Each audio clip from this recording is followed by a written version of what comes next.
નમસ્કાર વિદ્યાર્થી મિત્રો, હું શ્રેયસ વિદ્યાલયથી કિરણબેન. આજે આપણે ધોરણ 12 ગુજરાતી માધ્યમ વિષય અર્થશાસ્ત્ર વિષયાંક પ્રકરણ 2 વૃદ્ધિ અને વિકાસના નિર્દેશકો પાર્ટ 6. તો મિત્રો, આપણે આર્થિક વિકાસના નિર્દેશકોમાં રાષ્ટ્રીય આવકનો વૃદ્ધિ દર, માથાદીઠ આવકનો વૃદ્ધિ દર, જીવનની ભૌતિક ગુણવત્તાનો આંક વિશે વિસ્તૃત ચર્ચા કરી ગયા. હવે આપણે માનવ વિકાસ આંક HDI એટલે કે હ્યુમન ડેવલપમેન્ટ ઇન્ડેક્સ વિશે વિસ્તૃત ચર્ચા કરીશું. તો કે માનવ વિકાસ આંક એ શું છે? માનવ વિકાસ આંક એ વિકાસનો અદ્યતન નિર્દેશક છે, બરાબર, જેમાં આર્થિક અને સામાજિક બાબતોને પણ ધ્યાનમાં લેવામાં આવી છે. તો કે આ માનવ વિકાસ આંક તૈયાર કરવા માટે જે વિવિધ ભારતીય અર્થશાસ્ત્રીઓ છે તેમનો પણ ફાળો સવિશેષ રહેલો છે. તો કે જે આપણે મહત્ત્વના વિકાસના માપદંડો જોઈ ગયા તેની કેટલીક મર્યાદાઓ હતી, એ મર્યાદાઓ અહીં માનવ વિકાસ આંકમાં દૂર થાય છે. અને જુદા જુદા દેશોનો જો આર્થિક વિકાસ આપણે તપાસવો હોય કે તુલના કરવી હોય તો તે માટે માનવ વિકાસ આંકને ધ્યાનમાં લેવામાં આવે છે. માનવ વિકાસ આંકમાં આપણે જોયું તો કે વિકાસનો અદ્યતન નિર્દેશક છે. 1990માં સંયુક્ત રાષ્ટ્ર વિકાસ કાર્યક્રમ એટલે કે UNDPમાં માનવ વિકાસ અહેવાલમાં HDR એટલે કે હ્યુમન ડેવલપમેન્ટ રિપોર્ટમાં માનવ વિકાસના માપદંડ તરીકે HDI રજૂ કરવામાં આવ્યો હતો, બરાબર. તો કે આ રીતે HDIમાં આર્થિક માપદંડોની સાથે સાથે બિનઆર્થિક માપદંડો છે એના પર પણ ભાર મૂકવામાં આવ્યો છે. એટલે કે HDIની ગણતરીમાં અન્ય જે માપદંડો છે તેને પણ ધ્યાનમાં લેવામાં આવ્યા છે. HDI આર્થિક અને સામાજિક બંને બાબતોને ધ્યાનમાં લઈને તૈયાર કરવામાં આવે છે. એટલે કે જે માનવ વિકાસ આંક છે તેમાં શિક્ષણ, આરોગ્ય, બરાબર, એ ઉપરાંત જીવન ધોરણ એમ જે આર્થિક અને સામાજિક બાબતો છે તેને પણ ધ્યાનમાં લેવામાં આવી છે. ત્યાર પછી HDI 1990થી તેને માપવા માટેની જે પદ્ધતિઓ છે, બરાબર, વિવિધ ન્યૂનતમ અને મહત્તમ મૂલ્યનો ઉપયોગ થતો હતો, જેમાં સુધારો કરવામાં આવ્યો. 2010માં સુધારો કરવામાં આવ્યો હતો. તો કે HDIને માપવા માટે 2010માં સુધારો કરવામાં આવ્યો. તો કે HDI તૈયાર કરવામાં સરળ બને એ માટે 3 પરિબળોને ધ્યાનમાં લેવાયા. એ જે 3 પરિબળો છે તે મહત્ત્વના 3 પરિબળોમાં નંબર 1 અપેક્ષિત આયુષ્ય, નંબર 2 જ્ઞાન એટલે કે શિક્ષણ, નંબર 3 જીવન ધોરણ. તો આ રીતે મહત્ત્વના જે 3 પરિબળો છે તે રજૂ કરવામાં આવ્યા. એ અનુસાર જે અપેક્ષિત આયુષ્ય જે છે, બરાબર, તો કે અપેક્ષિત આયુષ્યમાં તેનો આંક કઈ રીતે નક્કી કરવામાં આવે છે? તો કે આયુષ્ય એ આરોગ્યની સ્થિતિ સાથે સંકળાયેલું છે. આરોગ્ય માપવા માટે બાળકના જન્મ સમયે અપેક્ષિત આયુષ્ય ગણતરીમાં લેવાય છે. જો અપેક્ષિત આયુષ્ય 50 વર્ષથી ઓછું હોય તો દેશની વસ્તી તંદુરસ્તીથી વંચિત ગણાય. જેમ અપેક્ષિત આયુષ્યનો આંક ઊંચો તેમ આરોગ્યની સ્થિતિ સારી ગણવામાં આવે છે. તો આ રીતે ભારતમાં 2014માં લોકોનું સરેરાશ આયુષ્ય 68 વર્ષ જેટલું હતું. તો કે જે અપેક્ષિત આયુષ્યનો આંક સામાજિક સિદ્ધિ દર્શાવે છે. તો આ રીતે સામાજિક સ્થિતિ દર્શાવે છે અપેક્ષિત આયુષ્ય. તો કે દેશમાં, બરાબર, વસ્તીનું સરેરાશ આયુષ્ય કેટલું છે તો તેના આધારે અપેક્ષિત આયુષ્ય ગણવામાં આવે છે. નંબર 2 જ્ઞાન એટલે કે શિક્ષણ. તો કે જ્ઞાનનું પ્રમાણ જાણવા માટે પુખ્ત ઉંમર એટલે કે પુખ્ત વયની જે વ્યક્તિઓ છે તેમાં શિક્ષિતોની ટકાવારી કેટલી છે તે જાણવામાં આવે છે. તો કે જ્ઞાનનું પ્રમાણ જાણવા માટે પુખ્ત ઉંમરના જે શિક્ષિતોમાં તેમનું ટકાવારી કેટલી છે તે મેળવવામાં આવે છે. અને આ માટે 15 વર્ષ કે તેથી વધુ ઉંમરની જે વ્યક્તિઓ છે તેમાં અક્ષર જ્ઞાન એટલે કે શિક્ષણનું પ્રમાણ ધ્યાનમાં લેવામાં આવે છે, જેમાં શાળા કક્ષાના સરેરાશ વર્ષ અને શાળા કક્ષાના અપેક્ષિત વર્ષ ધ્યાનમાં લેવામાં આવે છે. તો કે જે શિક્ષણનું ઊંચું પ્રમાણ છે તે સામાજિક સિદ્ધિ દર્શાવે છે. ત્યાર પછી નંબર 3 જીવન ધોરણ. તો કે જીવન ધોરણને માપવા માટે માથાદીઠ રાષ્ટ્રીય આવકને ધ્યાનમાં લેવામાં આવે છે. તો કે એ સમ ખરીદ શક્તિના ખ્યાલનો ઉપયોગ કરીને માથાદીઠ રાષ્ટ્રીય આવક ગણાય છે.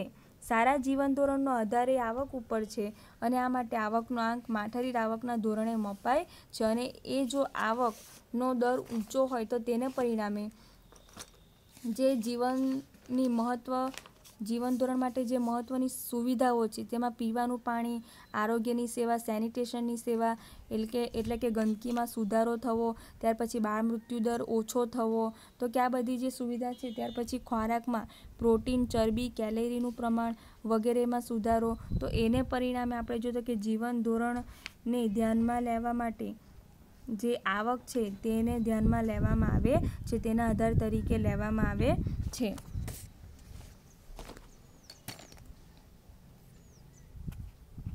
ત્યાર પછી મહત્ત્વની બાબતોમાં માનવ વિકાસનું મહત્તમ મૂલ્ય કેટલું ગણાય છે? 1 ગણાય છે.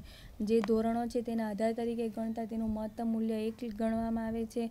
HDIનું મૂલ્ય 0 થી 1ની વચ્ચે હોય છે અને જે દેશનો માનવ વિકાસાંક 1ની નજીક હોય તે વધુ વિકસિત ગણાય છે.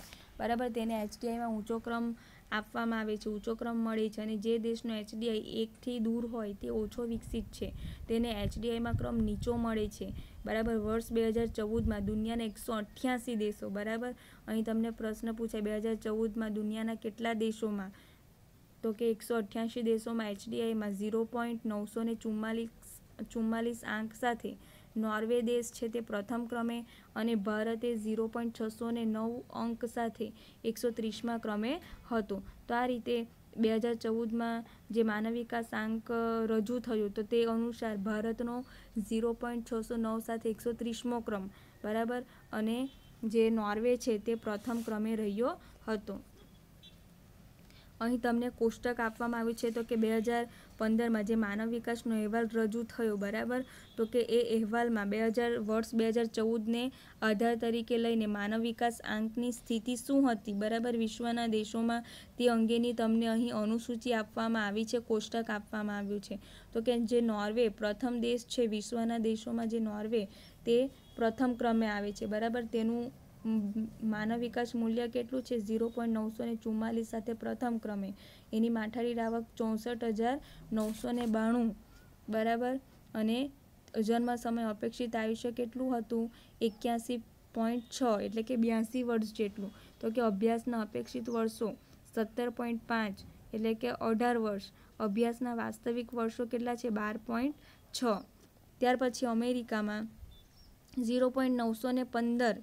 બરાબર, માનવ વિકાસાંક કેટલો છે અમેરિકાનો? 0.915. 8મા ક્રમે છે. તેની માઠારી આવક 52,947. જન્મ સમય અપેક્ષિત આયુષ્ય કેટલું છે? 79.1. ત્યાર પછી અભ્યાસના અપેક્ષિત વર્ષો અને અભ્યાસના વાસ્તવિક વર્ષો એટલે કે અહીં તમને આપ્યા છે 16.5 અને 12.9. ત્યાર પછી ચીન આવે છે 0.727 સાથે 90મા ક્રમે. 12,547 માઠારી આવક છે. જન્મ સમયનું અપેક્ષિત આયુષ્ય 75.8. બરાબર, એટલે તેનું અપેક્ષિત આયુષ્ય કેટલું છે? 76 વર્ષ. અભ્યાસના અપેક્ષિત વર્ષો 13.1 અને અભ્યાસના વાસ્તવિક વર્ષો 7.5. ત્યાર પછી ભારત આવે છે. ભારતમાં જોઈએ તો કે માનવ વિકાસાંક કેટલો છે? 0.609.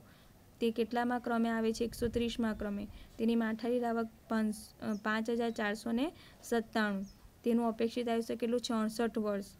અને અભ્યાસના અપેક્ષિત વર્ષો કેટલા છે? 11.7. અભ્યાસના વાસ્તવિક વર્ષો 5.4. ત્યાર પછી પાકિસ્તાન 0.538. કેટલામાં ક્રમે છે? 147. માઠારી આવક છે 4,866.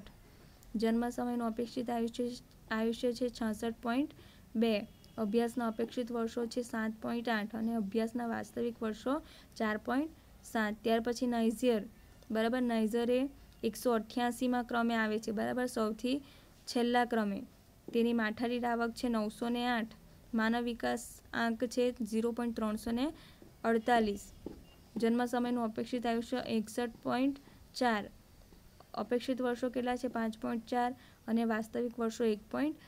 તો આ રીતે આર્થિક સર્વે 2015માં થયેલો હતો એ પ્રમાણે અહીં આંકડાઓ આપવામાં આવ્યા છે. એ અનુસાર 188 દેશોમાં આપણા ભારતનો ક્રમ 130મો છે.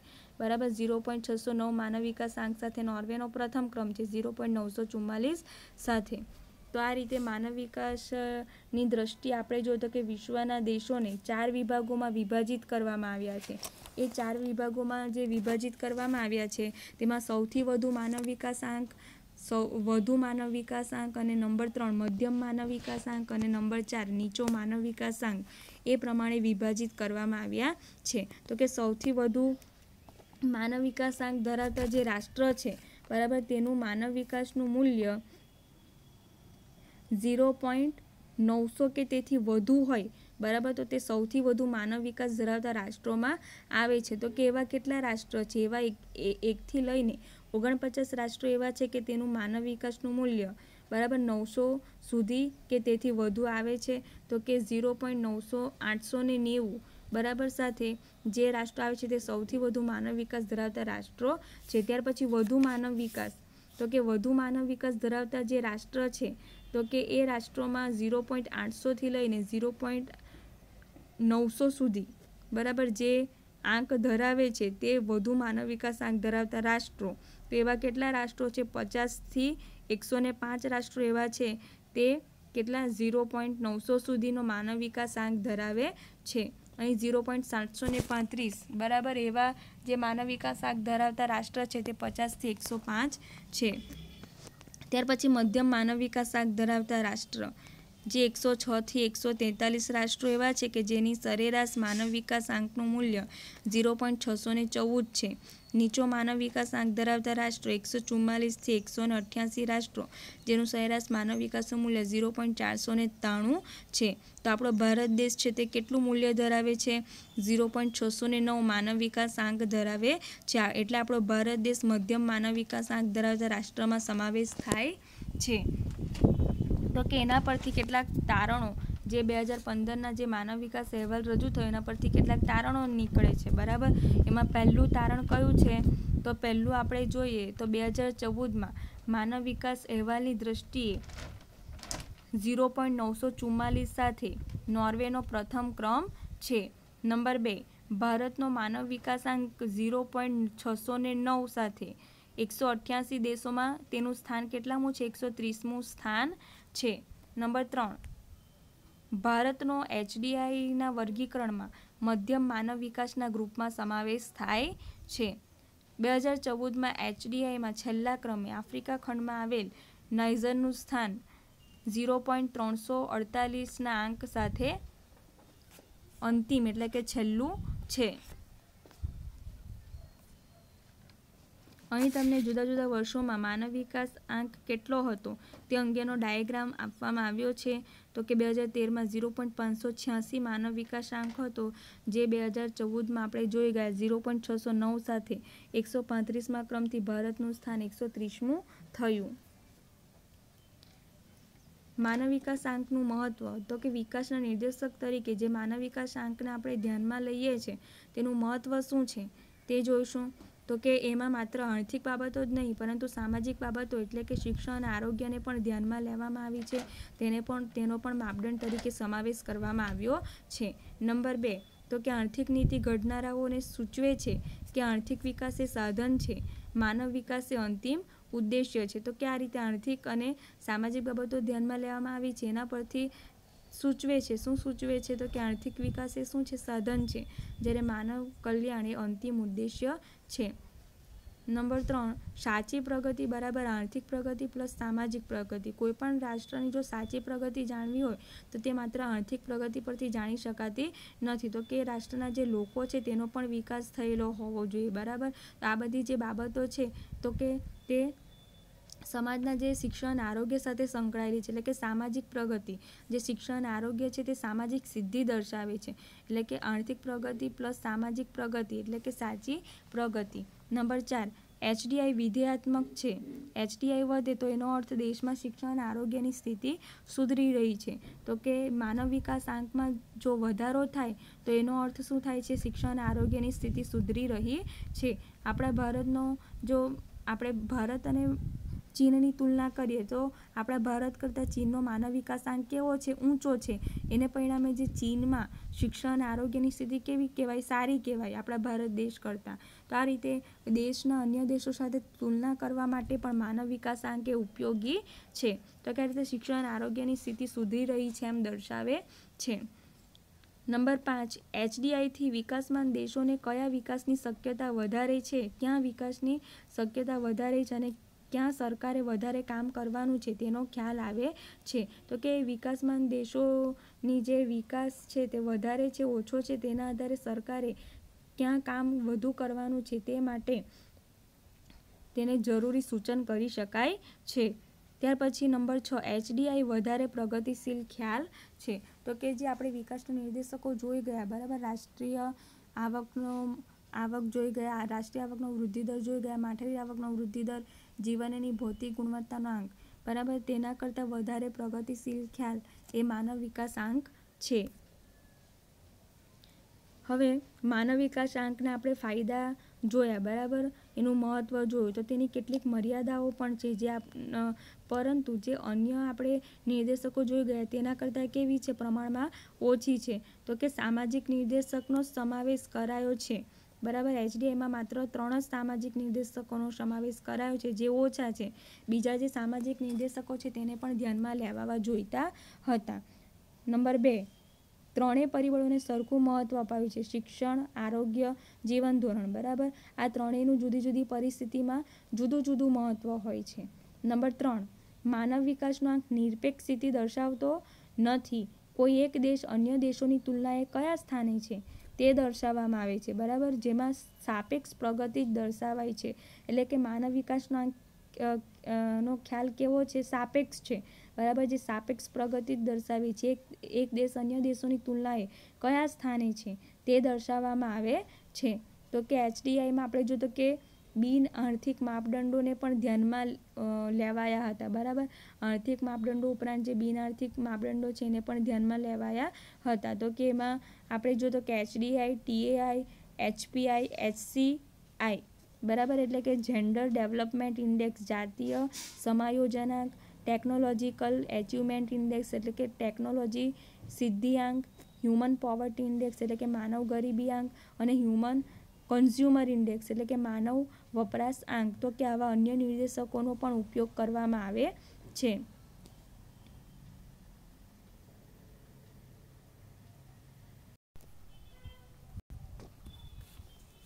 વિદ્યાર્થી મિત્રો, આજનું તમારું હોમવર્ક છે પ્રશ્ન 1, એક વાક્યમાં જવાબ આપો. એમાં નંબર 1, 2014માં HDIના કેટલા દેશોના આંક બહાર પડ્યા છે? એમાં નંબર 2, માનવ વિકાસના આંકમાં કયા પરિબળોને આવરી લેવામાં આવ્યા છે? નંબર 3, માનવ વિકાસ આંકનું મહત્તમ મૂલ્ય જણાવો.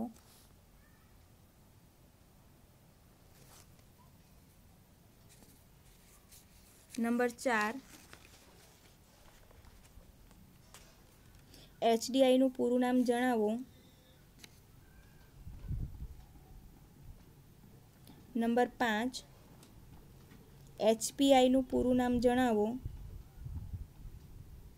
નંબર 6, GDIનું પૂરું નામ જણાવો.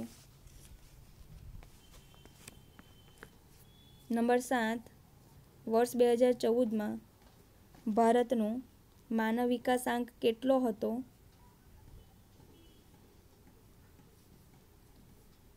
નંબર 8, HDIના મૂલ્યનો ગાળો જણાવો. નંબર 9, HDI શા માટે પરિપૂર્ણ છે? નંબર 10, માનવ વિકાસ આંક નિરપેક્ષ છે કે સાપેક્ષ? નંબર 11, HDI વધે તેનો શું અર્થ છે? HDI વધે તેનો શું અર્થ છે? પ્રશ્ન એમાં નંબર 12, HDI આર્થિક નીતિના ઘડતર માટે શું સૂચવે છે? HDI આર્થિક નીતિના ઘડતર માટે શું સૂચવે છે?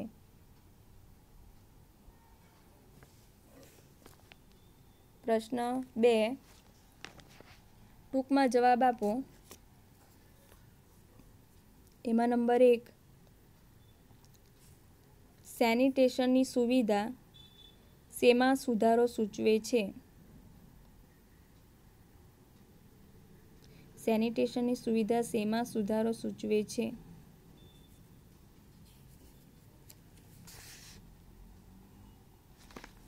ત્યાર પછી માનવ વિકાસ આંકની મર્યાદાઓ જણાવો. માનવ વિકાસાંકની મર્યાદાઓ જણાવો. ત્યાર પછી પ્રશ્ન 3, વિસ્તારપૂર્વક જવાબ આપો. માનવ વિકાસાંકમાં કઈ કઈ બાબતોનો સમાવેશ થાય છે તેની સમજૂતી આપો.